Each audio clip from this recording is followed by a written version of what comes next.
basahin sa Santiago 1, verse 2 to 8, sa Tagalog po.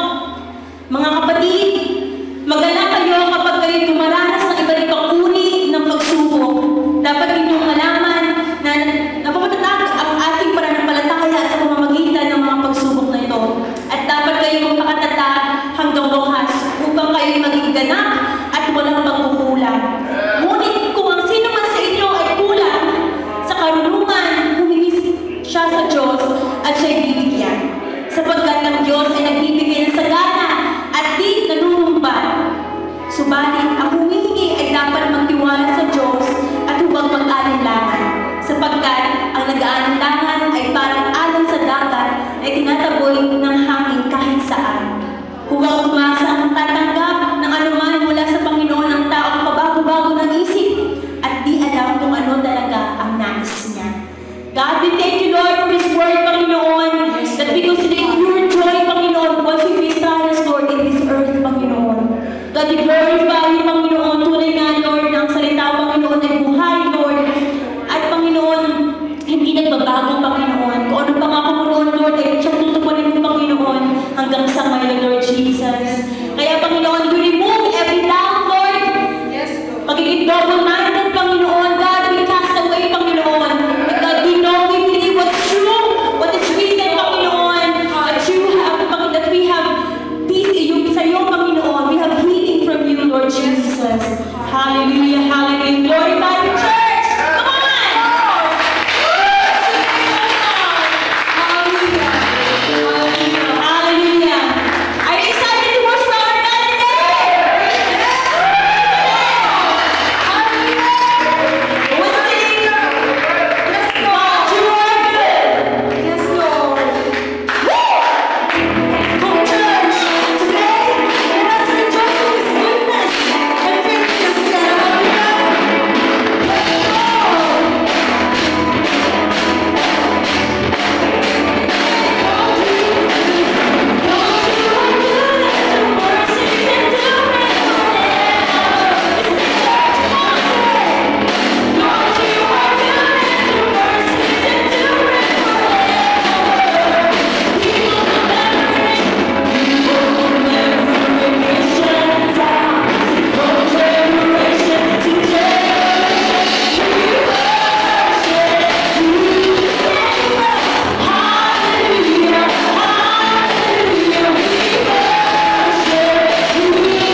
refreshing, Panginoon, of our spirit today, Lord Jesus.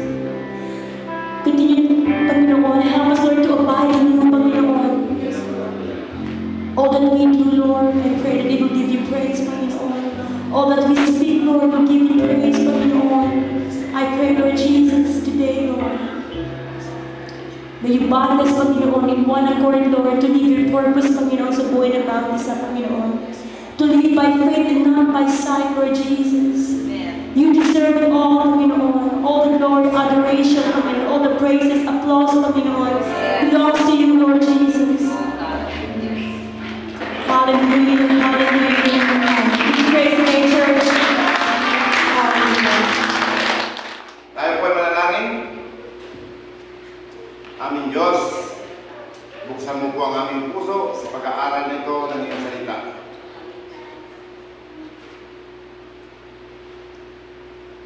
Kayo po ang manguna sa aming kalagitnaan. Kayo po ang magsalita sa aming pamunuan, sa aming lahat na narito. Alam po namin na hindi namin kaya gawin ang mga bagay na kinagubili mo sa amin unless na kami tulungan nyo. O Diyos, samahan mo po kami sa pag-aaral ng iyong salita at bigyan ng liwanag, bigyan ng pag-unawa ang aming mga puso at kaisipan upang kami matuto ng mga karunungan mula sa iyo. Aming Diyos, salamat. Kami binigyan nyo ng pagkataon ng buhay, lakas sa oras na ito, na kami ay makarinig ng iyong salita. Hindi po nasayang, hindi aksidente ang mga bagay na ito, na kami ay makakarinig ng mga salita mula sa iyo. Magsalita po kayo, O Diyos. Gamitin po ang inyong lingkod at kayo po ang maitaas sa aming kalagitnaan. Ito po ang aming dalangin, ito po ang aming kailangan sa pangalan ng Kristo Jesus. Amen. Amen. Amen. Amen. The Lord is good. All the time. The Lord is good. All the time. And all the time. God is good. Yes. Alam natin yung mga salitang yan, no? Yung malalim na kahulugan niyan ay lalo na yung malalaman sa pamagitan ng kanyang salita. Mahal tayo ng Diyos. Yes. Minamahal tayo ng Diyos. At mamahalin tayo magpasawalang hanggan ng Panginoon. Right. Ang Amen. Diyos ay matuwid, tapat, at hindi nagsisinungaling sa kanyang mga pangako. That's Yes. true. Yan ang kanyang salita. Yan ang kanyang kagubiling sa ating lahat. Amen. Ito po ay maliwanag na tinatalakay, pinapaalala, nire-remind ng Panginoon sa buhay ng bawat Kristiyano na ito'y nakasulat sa kanyang salita. Sa Book of Titus, magkaroon muna tayo ng kunting pagbabahagi sa buhay ni Titus. Si Titus, ang tawag niya si Tito. Sino ang pangalan nitong Titus? Tito ng bayan. Tito. Okay? Tito. Yun yung madaling kanta ang pangalan. Tito. Restituto. No. Tito lang. Si Tito ay isang lingkod, disciple ni Pablo, nung siya ay nangangaral pa sa Asia Minor. Doon siya kakilala at naglingkod kasama ni Pablo. At dahil sa si Pablo ay pabalik-balik ng kanyang paglalakbay sa iba't ibang lugar sa lugar na yun, isa sa mga journey niya sa kanyang mga voyage and trip, no? May siyang travel. It's about the time of the third missionary journey nung kasama niya si Tito, at ito ay kanyang iniwan niya sa isang lugar, sa isang island, no? Na tawag ay Creta, Tagalog. Yun ay nasa gitnang lugar ng Mediterranean, Sea of Mediterranean Sea, between the mainland Greek at ng bansang Libya. Yun yung lugar niya in our present map. Makikita natin yun. Nandun pa rin yun hanggang ngayon. Of course, magandang panahon na itong pinag-usapan natin. At yung lugar na yun ay pinaninirahan ng mga tinatawag na Creta. Ano ba ang mga Creta o Crete sa Bible? lahi, sila po yung isa sa mga lahi na nakarating sa Jerusalem noong time ng Acts, Book of Acts during the Pentecost. Remember? In chapter 2. Basahin niyo yung chapter na yun. Nandun yung pangalan, yung lugar na yun, yung mga inhabitant na yun, mga tao na yun from Crete o Krita. Sila ay nakarinig na ng salita ng Panginoon during that time. So, somehow, dahil si Pablo ay nandun yung masugid na layunin niya na ipabahagi at patuloy na iparangal, na ipahayag ang salita ng Diyos, siya po ay naglakbay at alam niya na kailangan niyang suportahan yung lugar na yun. So si Tito, during that time, siguro ay matagal-tagal na niya nakakasama, so iniwan niya doon sa Krita na yun. Para ang layunin, may purpose na, magsaayos siya. Siya ay magsaayos ng mga gawain, yung organization doon sa church na yun, na found ni Pablo. Para mag-exhort, magpahayag, mag-encourage sa mga mananampalataya na manatiling matapat, umasa sa pag-asa na binigay ng Diyos. Amen? Sa pag-asa ng buhay na walang hanggan. Wow! Na kung saan ay pinangako na ng Panginoon mula pa nung una bago likhain ang sanlibutan. At ang Diyos na nangako, mga kapatid, ay hindi nagsisinungaling. Amen? Yun yung pag-asa na nais niyang ipaliwanag, ipahayag doon sa lugar na yun. Ang buhay, ang pangako ng buhay na walang hanggan. At si Tito ay inatangan niya ng isang responsibility to make order doon sa leadership the first days. Of course, kailangan ng leaders. At doon siya ginamit ng Panginoon through Paul para mag-ordain ng mga leaders, bishop, elders, para manguna. At sila ay mga matatanda ng mananampalataya. Dahil mayroong mahalagang bagay na nais siyang ipalapatid sa mga Kristiyano doon. Marami sa lugar na yon na nadadaya ng mga maling katuruan. At nais ni Pablo na ito ay maiwasan nila. Amen? Kaya inikari siya na sila ay manatiling matatag sa kanilang pananampalataya na tanggap. At yun ay ang magandang balita na nagbibigay ng pag-asa ng isang buhay na walang hanggan. Sino na alam ng magandang balita ngayon at nagkaroon ng pag-asa ng buhay na walang hanggan? Amen. Amen. Sa ating pong lahat, tayo nakakaranas ng mga bagay nito. Tulad sa lugar na yon, ang sabi nga, iwasan niyo ang mga tao mahilig magsasalita ng mga bagay na walang kabuluhan. Mga evil doers, mahilig mag-chismes, mahilig magpamalitan mga maling bagay. Iwasan niyo sila. Dahil meron ding nagsabi among them, sa mga taga-Kreta, na ang mga Kreta, sabi ng isang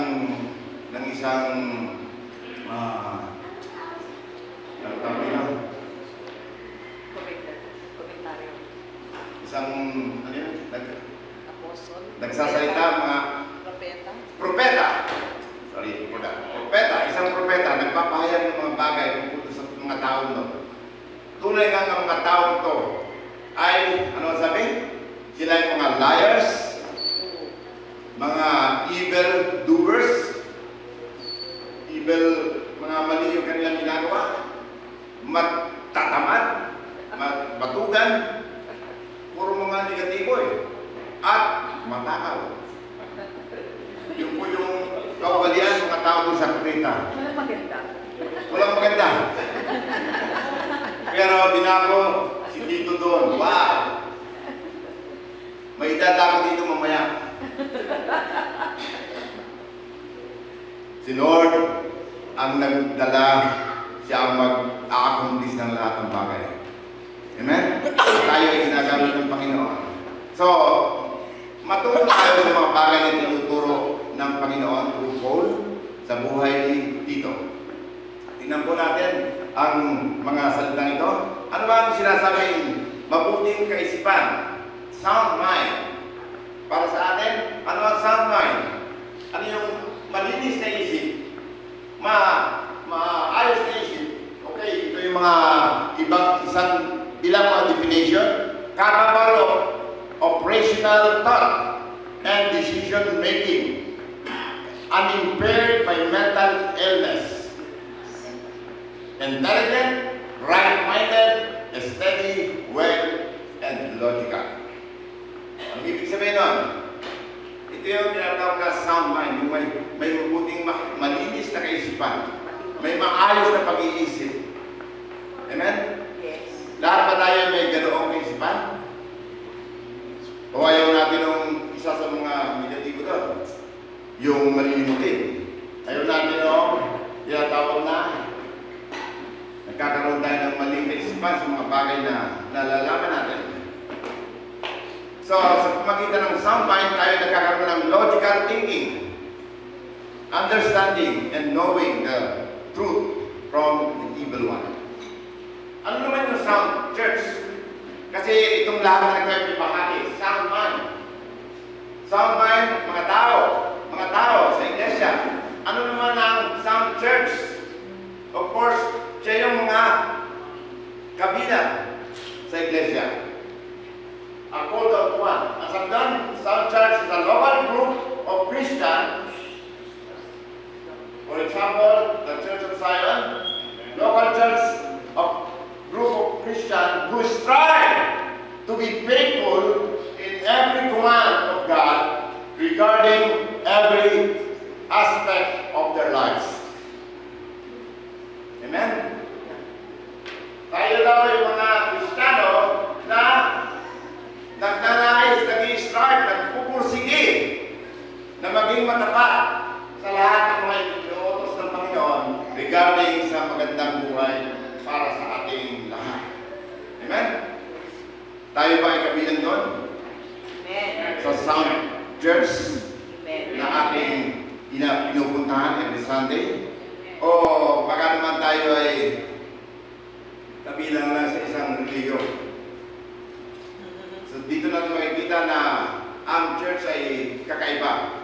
Ito ay katawan ng Panginoon, nilikha ng Panginoon, tinatak ng Panginoon, binuhos niya ang kanyang buhay, binigay niya ang buhay niya para iligtas ang mga tao, ang iglesia. Yes. Amen. Ano naman yung sound doctrine? Kasi bahagi ito ng lahat. Yung tao, yung iglesia, at yung mga itinuturo. Amen? Yes. Sound doctrine includes grace, ang kagandahan loob, repentance, pagsisisi, redemption, pagtubos, katubusan, sanctification, kabanalan, right? Security, katiyakan, assurance, Amen. and being predestined.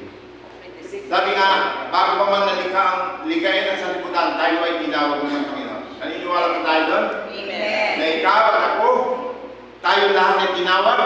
Yes. At dahil tayo tinawag ng Panginoon, may layunin ang Diyos sa bawat isa sa atin. Amen. Amen? Amen.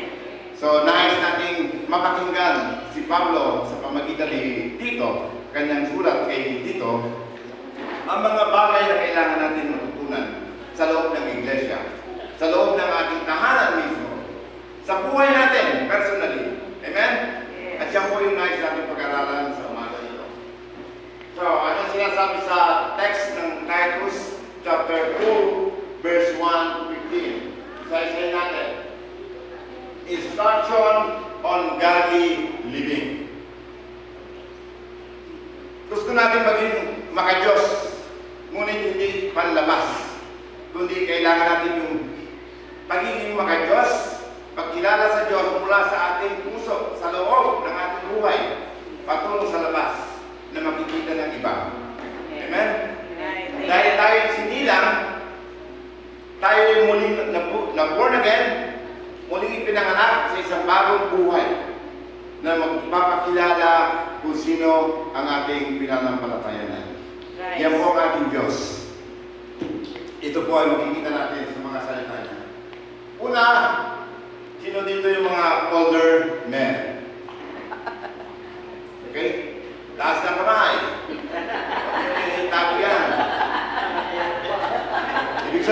yung 60 and up. Kasama. Dapat dyan. Okay. For older men, mga matatanggang lalaki, ito ang command ni Pablo para kay Tito. Kaya naman, ituro mo ang mga bagay na angkop sa wastong aral. So, para tayo makapamuhay na isang kalugod-lugod sa Panginoon sa godly living, ito po yung ating dapat gawin.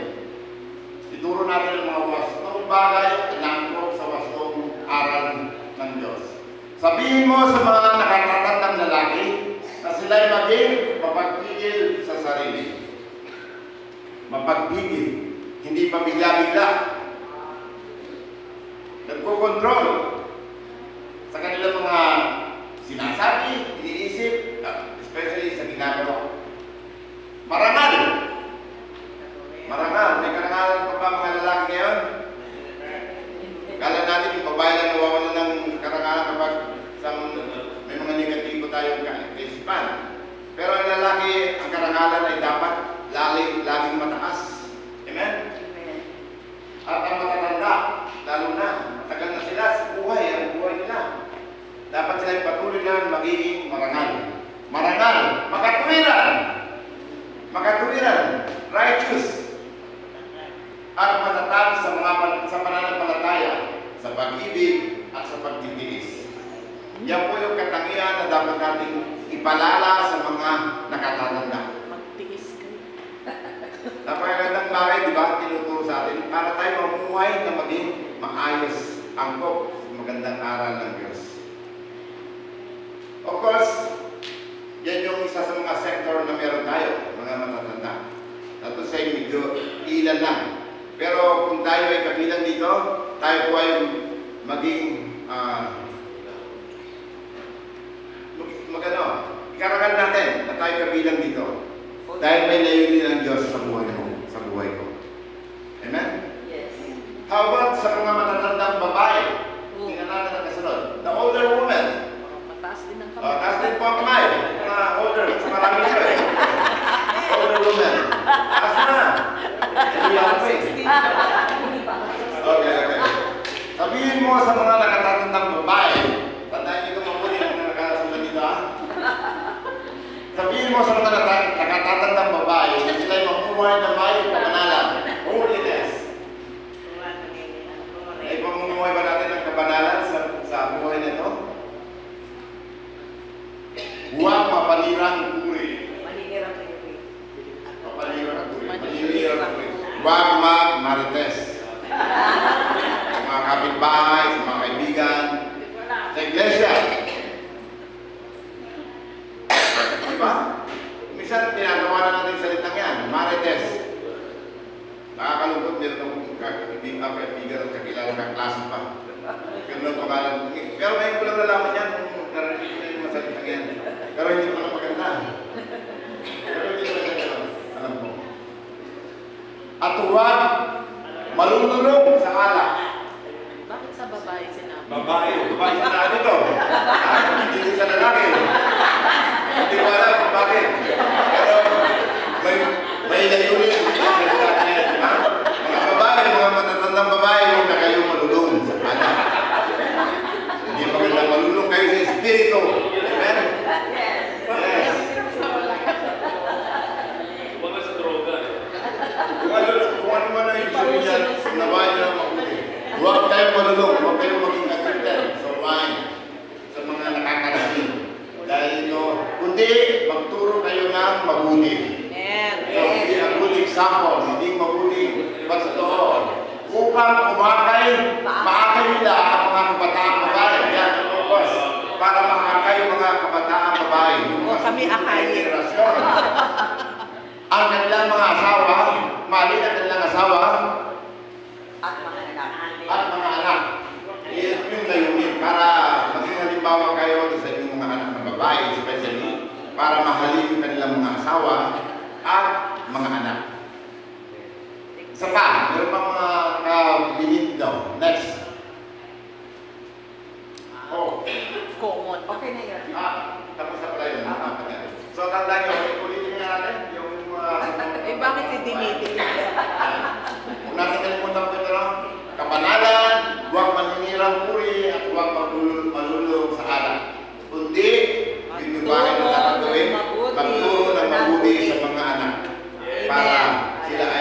gumalang, magrespeto, at sumunod ang kanilang mga anak. So, magandang turo, no? At yun yung tinuturo at gustong ituro ni Pablo para kay Tito, para sa mga iglesia doon sa Creta. Okay. Ano naman ang layunin para sa mga young? Kasi ito, mga old na eh. Okay, next. Young men and women. Taas ang kamay. Taas ang kamay. Yan, men and women.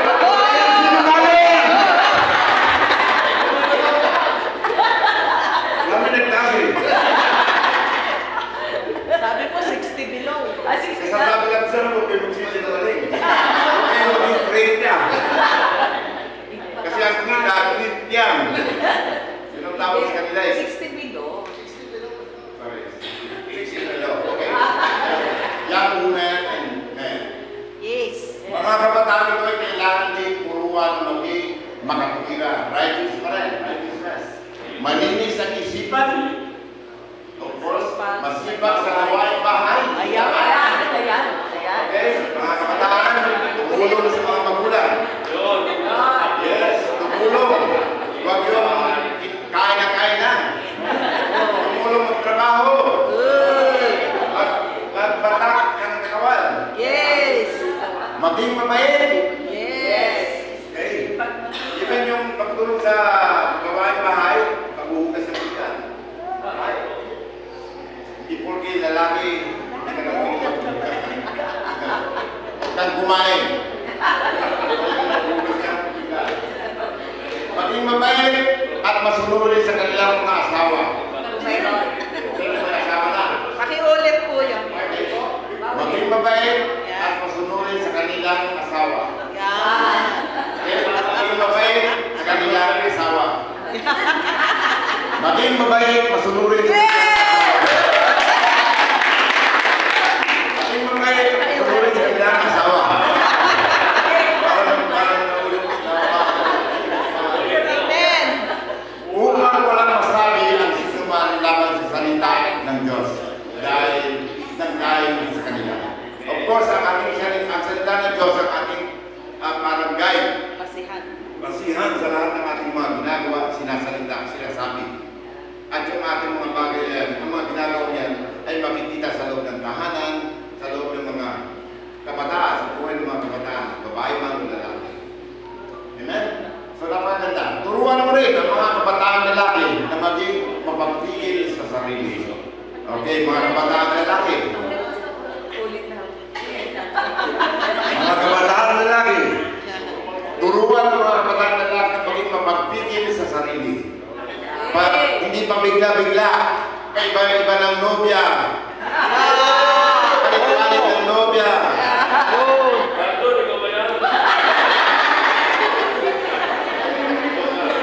Ang may tenga ay makulit. Pero para rin sa mga babae, huwag magpalit-palit ng nobyo. At maging makapigil sa sarili. Kasi kapag hindi tayo nagpigil sa sarili, alam niyo na ang mangyayari. Di ba? May mga advices sa Corinthians, kung nais mo ang mga bagay nito, dahil kailangan pigilin mo magkaroon ka ng self-control. Yes. Lalo na sa panahon ito. Right. Sa mga influence ng mass media, ng mga siyensya, ng mga bagay na nangyayari sa paligid. So, magkaroon tayo ng pagpipigil sa sarili. Next verse. Sa lahat ng paraan, maging halimbawa, kasi maging halimbawa ka ng mabuting ugali, good conduct, good manners and right conduct. Marahil hindi pa sa inyo, hindi nyo na alam yan. Sa school, no? GMRC. Good manners and right conduct. Yung pag-amen. Kaugalian yun na maganda. Yung dapat kalimutan. Kahit na tayo matanda na. Kasi darating ang taon, tayo rin itatanda. Baka walang pagmano sa atin. Sayang naman. Hindi natin may pamamalang ito sa ating mga nakapagbatang ba. Maging halimbawa ng mabuting ugali, mabuting gawain, good manners. At maging tapat ka at kagalang-galang sa iyong pagtuturo. Ito yung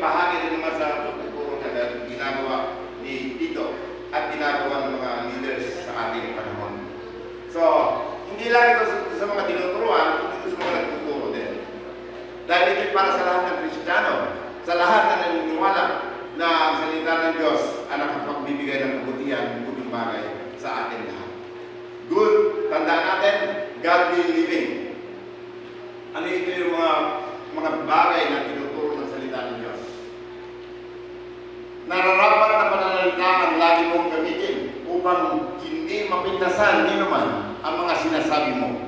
Sa gayon, mapapahiya ang ating mga kalaban, ang mga nag-uupos, sapagkat wala silang masasabing masama laban sa atin.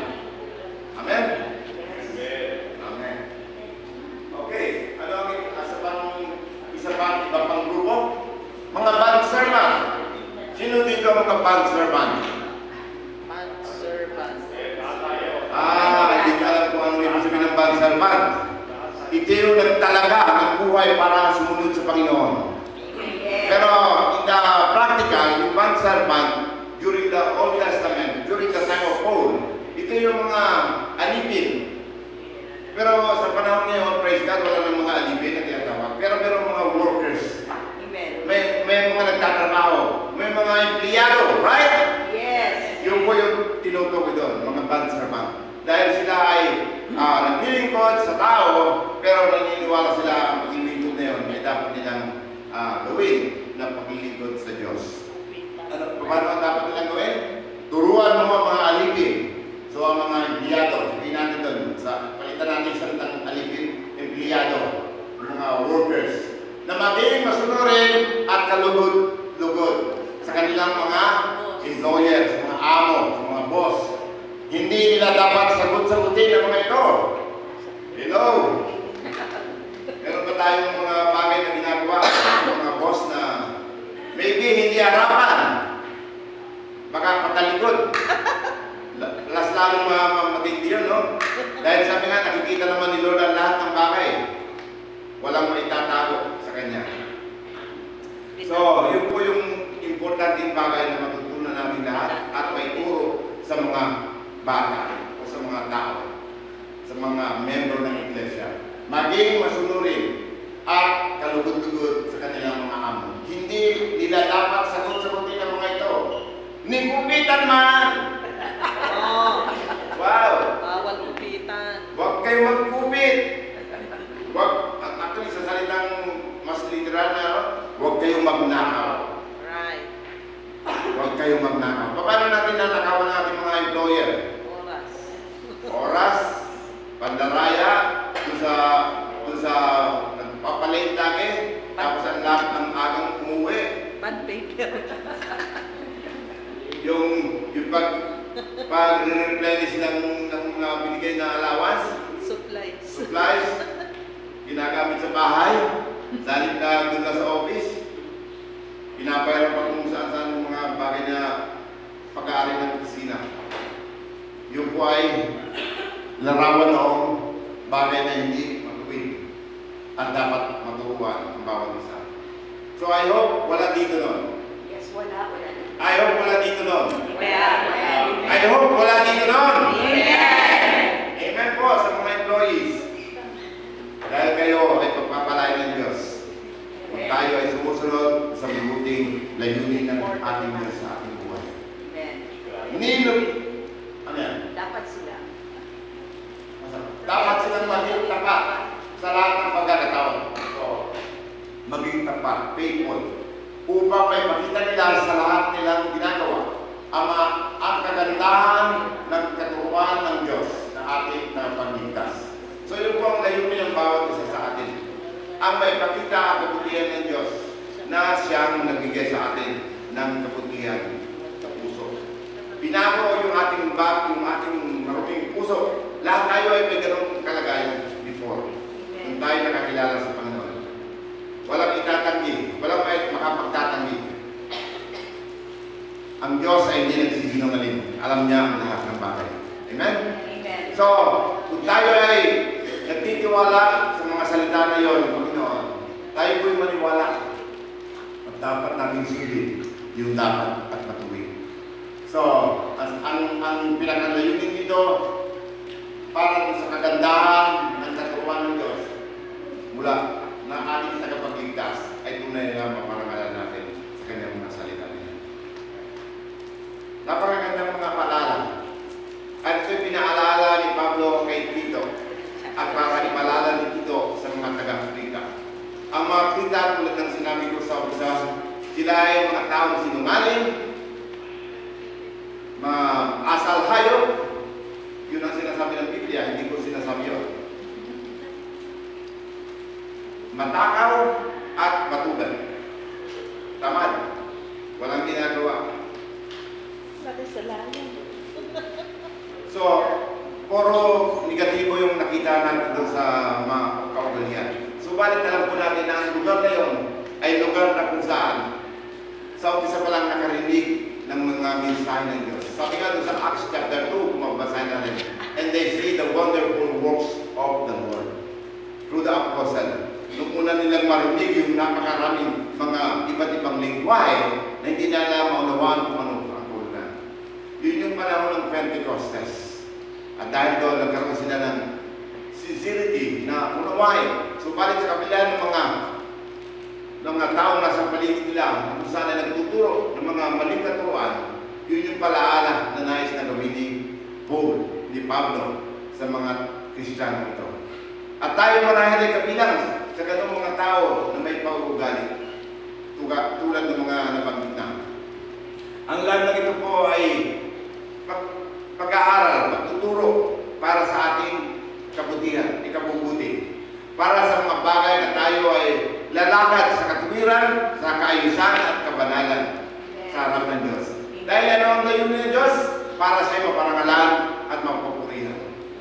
Dahil mayroong sinasabi dito sa mga susunod na talata. Tingnan po natin sa next verse.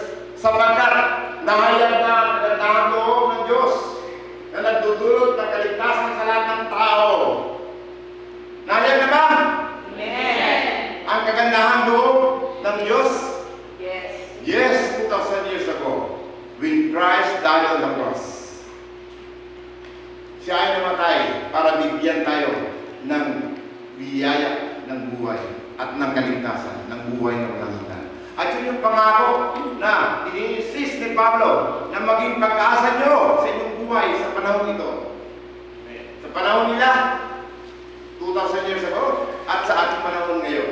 Amen? Yes. Dahil ang Diyos ay nagsasabi ng mga bagay na tiyak na darating. Sapagkat nahayag na ang kagandahang loob ng Diyos na nagdudulot ng kaligtasan sa lahat ng tao. Sa lahat ng tao. Kasama ng mga taga-Kreta, mga liars. Lahat ng klase ng tao. Lahat ng masama ng tao. Marahil mga Pilipino.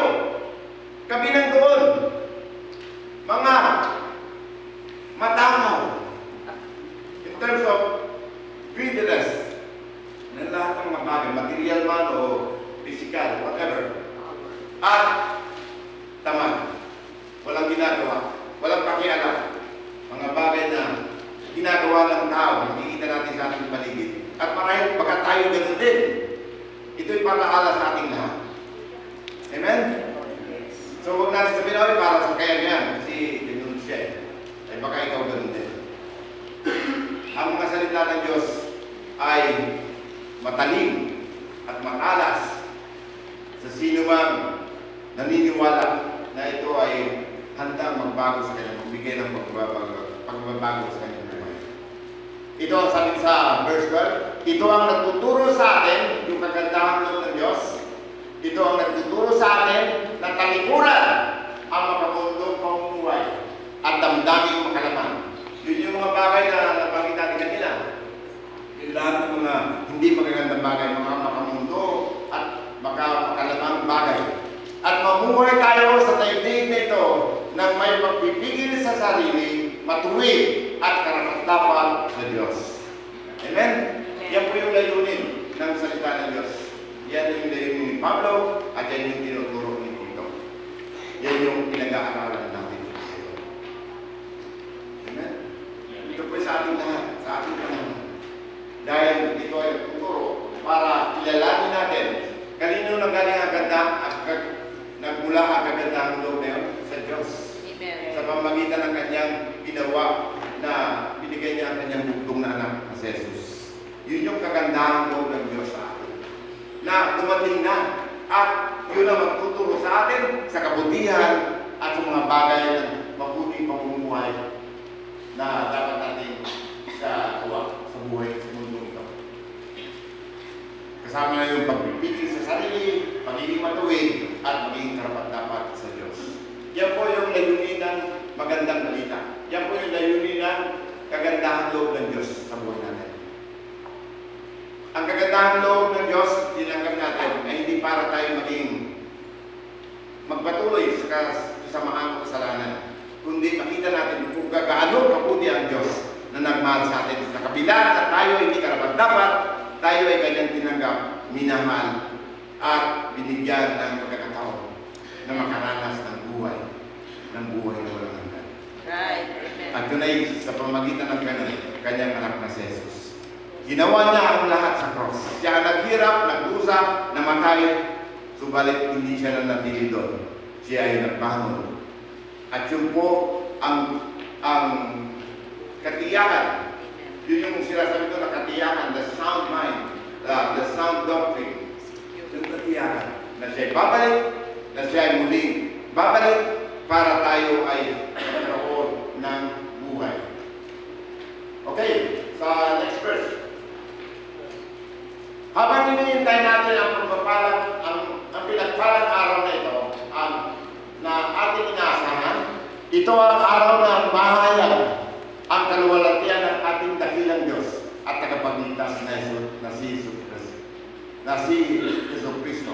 Ito po yung larawan ng tinatawag na second coming o the second coming of Christ. At ito yung tinatawag na blessed hope. Blessed hope of Christian. Amen? Yes. Right. Yun yung inaasahan natin. Kayo ba yung maasa sa blessed hope na yun? Yes. Amen. Yung napakadakilang pag-asa na dapat natin kasama. Yun yung sinasabi niya from the very start. Yun yung pag-asa na inilaan ng Diyos mula pa sa umpisa. At ang Diyos na nagbigay ng pangakong yun ay di nagsisinungaling. So, kung sasabihin mo na napakatagal na noon, panahon po ni Pablo, kailan darating talaga yung pag-asa yun, yung blessed hope? Kapatid, yung bagay na iniisip natin, hindi katulad ng kaisipan ng Diyos. Pwede mangyari yun mamaya, bukas, anytime. Are you ready? Amen. Yes. Yun ang mahalagang tanong na pwede natin sagutin. Handa na ba tayo? Mga kapatid, ito yung blessed hope na inaasahan natin. Ang muling pagbabalik ng Panginoon. At alam natin na mga bagay na ito ay kanyang tutuparin. At sabi nga doon, na nagandog ng lahat, nagandog ng kanyang sarili upang palayain tayo sa lahat ng kasamaan at linisin tayo upang maging kanyang sariling bayan na masigasig sa paggawa ng mabuti. Ito po yung layunin ng Diyos sa buhay natin. Para tayo maligtas at tayo makagawa ng mabuti. Paano tayo makagawa ng mabuti? Dahil kay Kristo. Amen? Sabi ng salita ng Diyos, if anyone is in Christ, he is a new creation. Ang sino man na kay Kristo ay isa ng bagong nilalang. Unless a man is born again, maliban ang tao ay panganak na muli, hindi siya makakapasok sa kaharian ng Diyos. Wow! Pero dahil tayo nakapasok na sa kaharian ng Diyos sa pamamagitan ni Kristo, tayo ay may buhay na walang hanggan.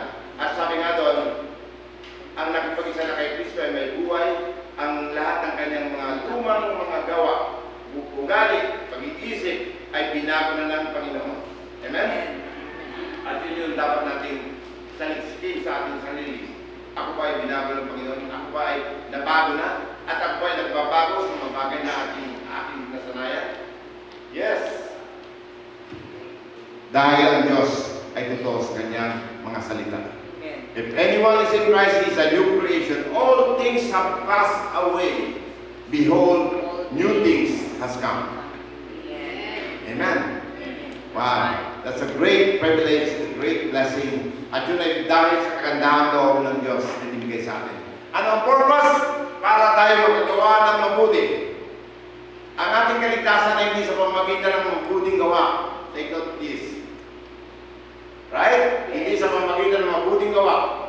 Hindi sa pamamagitan ng reliyon. Kundi sa pamamagitan ng biyaya ng Diyos. It is through the grace of God. By faith, we have been saved. Amen? At ang kasunod nun, para tayo ay maging kalugod-lugod sa Diyos.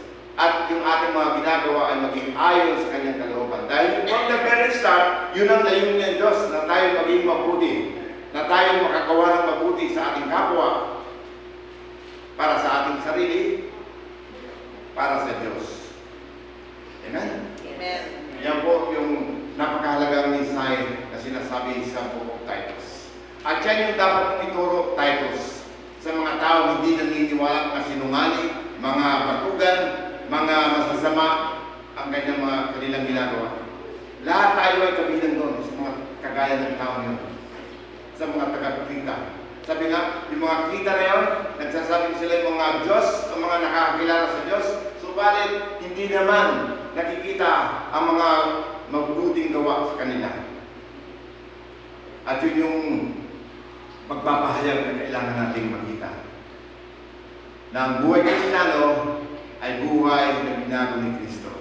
Amen. Buhay na nakalulugod sa Panginoon. Namumuhay sa mga bagay na itinuturo ng Kanyang salita. Tulad ng ating mga pinag-aralan.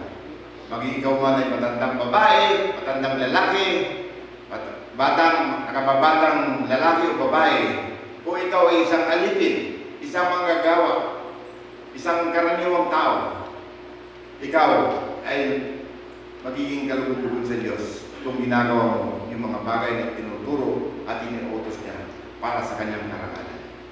Amen? Right. Sa ating pagkatapos, sinasabi sa Ephesians. Ano ang sabi sa Ephesians? Bago ko sabihin itong salita nito, may mga salita akong nabasa at narinig na sa mga sayings, sabihan ng mga other preachers or teachers, pastors. Siguro si Pastor Prince kilala niyo. Okay? Siya yung sumulat ng isang aklat na Raining. Destined to reign. Tayo mga Kristiyano ay nakalaan para dun sa pangunguna. Maghari kasama ni Kristo. Sabi dito, a lying doctrine will soon beget a lying practice. A man cannot have an erroneous belief without by having an erroneous life. Ano ibig sabihin nun? Right. Kung mali ang iyong doktrina, ang iyong pinaniniwalaan ay mali, sa tingin mo makakagawa ka ng tama o magagawa mo yung tama na ninanais ng Panginoon. At yun ay kapag kinasanayan mo, magiging parang baliwala na. Yung erroneous na yun na yung tama. Diba? Sabi nga, kapag yun ay paulit-ulit na ginagawa, yun na yung tama. Pero, nonetheless, mali pa rin. Because only right believing will lead to right living. Amen. Sabi nga, yung belief will not separated from the word behavior. Right? Yung belief, kung ano yung pinaniniwalaan mo, yun ang magiging ganun ka. At kung maayos na, yung tama yung pinaniniwalaan mo, yung mga bagay na tinuro dito, yun yung magiging ganun ka. Amen? It follows to your belief what you will do or behave. Ito rin yung sinasabi ni Charles Spurgeon, isang great preacher in the 1900s. If your behavior is wrong, it is because there is something wrong with your belief. Very clear, no? If your behavior is wrong, there is something wrong in your belief. Tanungin natin sarili, tama ba ang aking pinaniniwalaan? Talaga bang si Kristo ay Diyos na aking tagapagligtas? Nasaan na yung blessed hope na aasahan ko kung hindi ko na unawan ang bagay nito? Si Jesus ang katugunan sa lahat ng tanong natin sa buhay. So, ang kanyang salita ang magpapahayag at magpapakilala na siya'y tapat na tayo ang kanyang minamahal. In conclusion po, sa mga salita natin narinig, sa mga salita ng mga naunang mga tagapanguna, mga pastor and leaders, ito po sinasabi sa conclusion ng episode. Ito na yung ating nababanggitin na sapagkat dahil sa kagandahan loob, that's it. kagandahan doon. Yung ipinapangaral at ipinapahayag dito sa Book of Titus. Dahil sa kagandahan doon ng Diyos, kayo ay naligtas. Kayo ay naligtas, hindi sa pamagitan ng iyong reliyon o mabubuting gawa. Hindi sa pamagitan ng pananampalataya. At ito ay kaloob ng Diyos at hindi mula sa inyong sarili. Okay? Pananampalataya, believe, and through the grace of God. Kabutihan, gandahan ito. Hindi ito bunga ng inyong mga gawa, kaya't walang may pagmamalaki ang sinuman. Amen? Ano sabi sa verse 10? Wala na. Ay, hindi mo nabagutan. Sinasabi doon, ang kagandahan po nito magtulak para tayo ay gumawa ng mabuti. Dahil from the very start, ang layunin ng Diyos, tayo ay gumawa ng mabuti. Pero hindi tayo naligtas sa mabuting gawa, kundi sa kagandahan ko. Sabi doon, pero it is a gift of God. Regalo. Ang regalo, tinatanggap na natin. Ang regalo, pinasasalamat natin. At ang Diyos ay tataas natin. Amen? Ito yung dati na ginagawa ng mga tao noong unang panahon, even ng mga religious people, ng mga Pariseo. Ano sabi ng Panginoon sa kanila? Sa Matthew? Sinasabi ko sa inyo, kung sinasabihan niya yung mga Pariseo, sinasabi ko sa inyo, kung ang pagsunod ninyo sa kalooban ng Diyos ay tulad lamang ng pagsunod ng mga tagapagturo ng utusan. Tinutukoy dito yung mga Pariseo at mga Pariseo, sabi doon, hindi kayo makakapasok sa kaharian ng langit.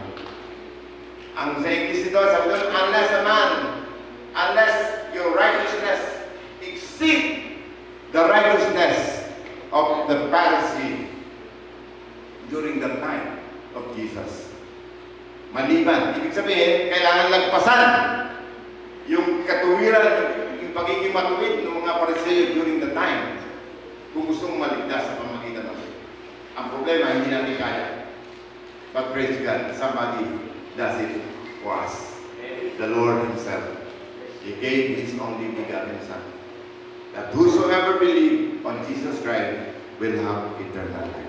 Amen. Do you have eternal life?